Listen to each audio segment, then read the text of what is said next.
New GLM 5.1 destroys GPT and Claude.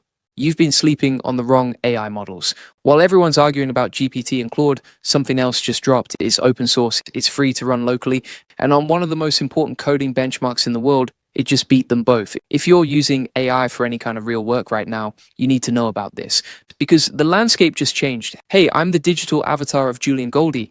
I help people learn how to use AI tools effectively so they can work smarter and build better. Today, we're breaking down GLM 5.1, what it is, what the benchmarks actually mean, and how to get started with it. So what even is GLM 5.1? It's the latest flagship model from ZAI, a Chinese research lab behind the GLM series of open source models. GLM 5.1 is built specifically for what they call long horizon tasks, complex, multi-step engineering work that takes a long time to complete. 754 billion parameters, MIT licensed, meaning you can run it, build on it, and use it commercially. Let's talk benchmarks. I want to be precise here because benchmarks can be misleading if you don't read them carefully. These numbers come directly from ZAI's own benchmark table, comparing against their listed model versions, so keep that context in mind. There are three areas where GLM 5.1 specifically leads. First, SWE Bench Pro. This tests whether an AI can fix real software engineering issues from real GitHub repositories, not toy problems. Real bug reports from real projects. GLM 5.1 scores 58.4, ahead of GPT 5.4 at 57.7, Claude Opus 4.6 at 57.3, and Gemini 3.1 Pro at 54.2, according to ZAI's reported comparisons. Second, NL2 repo, which tests generating entire code repositories from a natural language description. GLM 5.1 scores 42.7, up from 35.9 on the previous GLM 5. Claude Opus 4.6 leads this one at 49.8, but GLM 5.1 beats GPT 5.4 at 41.3.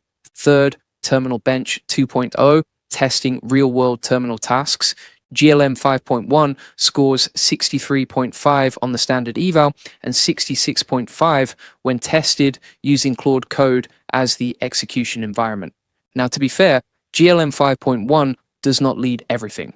On math reasoning like AIM 2026 and HMMT, GPT 5.4 and Gemini are ahead.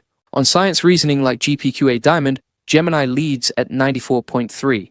On expert level questions, Gemini again. The honest picture, GLM 5.1 is exceptional at coding and agentic tasks. If that's your main use case, the numbers hold up. Here's the part most people are going to miss. It's not just about where the model ranks on a single attempt. It's about what happens when you give it time. Most AI models plateau fast. You give them a hard problem, they try a few things, and then they stop making real progress. Giving them more time doesn't help. GLM 5.1 was specifically built to avoid that. According to ZAI's documentation, the model can work autonomously on a single task for up to 8 hours, not just running, but actually experimenting, reading results, adjusting strategy, and improving output through repeated iteration. They give two concrete examples. One, the model ran 178 rounds of autonomous iteration on a vector database optimization task and improved performance to 1.5 times the initial version. 2, it optimized a CUDA kernel, low-level GPU code, and increased speed up from 2.6 times to 35.7 times through sustained tuning. These are ZAI's own reported examples. I can't independently verify the exact test conditions, but the underlying principle is real. The model is trained to reduce what they call strategy drift, maintain goal alignment over long sessions, and avoid wasting cycles on ineffective attempts. It doesn't just run longer, it stays useful longer. This is actually the right time to mention something. When I first started experimenting with agentic workflows, the hardest part wasn't finding powerful models. It was figuring out which workflows were actually worth building versus which ones were impressive demos that broke the moment you use them for real work. That's exactly why I created a community called AI Profit Boardroom. Over 2,000 members, all focused on learning AI together and sharing what actually works. Real use cases, real implementations, workflows that save time versus ones that waste it. If you're serious about using AI to improve your work and skills, check it out. Link in description. So who is GLM 5.1 actually for? Developers and engineers are the most obvious fit. The SWE Bench Pro result, the terminal performance, the long horizon execution, all purpose-built for real engineering work. The docs specifically mention it's optimized for agentic coding tools like Claude Code. Think large refactors across multiple files, debugging complex issues that need the model to trace logic across a whole code base, or generating a working project structure from scratch. Tasks where you'd normally hit a wall with other models after a few minutes. That's exactly where GLM 5.1 is designed to keep going. For general productivity, writing, research, document creation, it's capable too. The docs mention improvements in PowerPoint, Word, PDF, and Excel tasks with stronger output for long-form documents and research papers.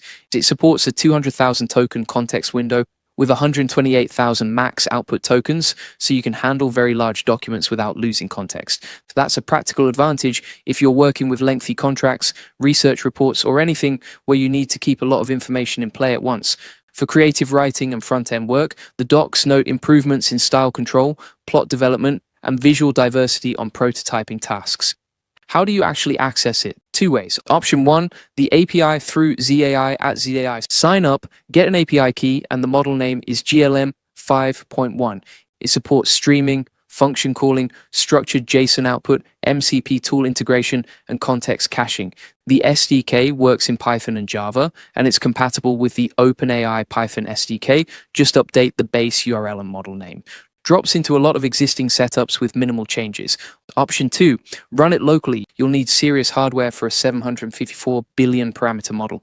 It's on Hugging Face under Xi.org and supports SGLang, VLLM, XLLM, transformers, and K-transformers. The chat interface at ChatXi is coming soon, according to their Hugging Face page. Two quick tips. Thinking mode is on by default in the API. Great for complex tasks, slower for simple ones. Set it to disabled in the parameters when you just need a fast response.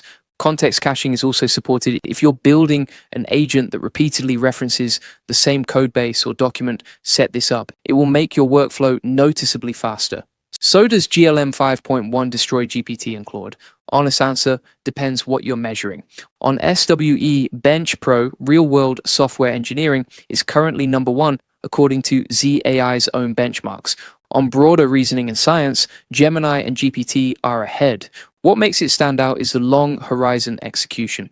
Very few models can sustain quality through hundreds of autonomous iterations, and being open source with an MIT license makes it genuinely accessible for teams that want to self-host or build on top of it.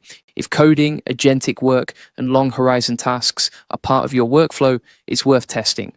If you're looking to dive deeper into AI tools and actually implement them in your work, I recommend AI Profit Boardroom.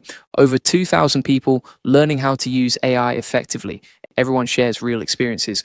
What's working, what's not, which tools are worth your time, which ones to skip. No hype, just solid, practical guidance from people doing the work. It's helped me stay on top of updates like this one and figure out how to actually apply them. Link in description if you want to check it out. And if you want the full process, SOPs, and 100 plus AI use cases like this one, join the AI Success Lab. Links in the comments and description. You'll get all the video notes from there, plus access to our community of 58,000 members who are crushing it with AI. See you in the next one.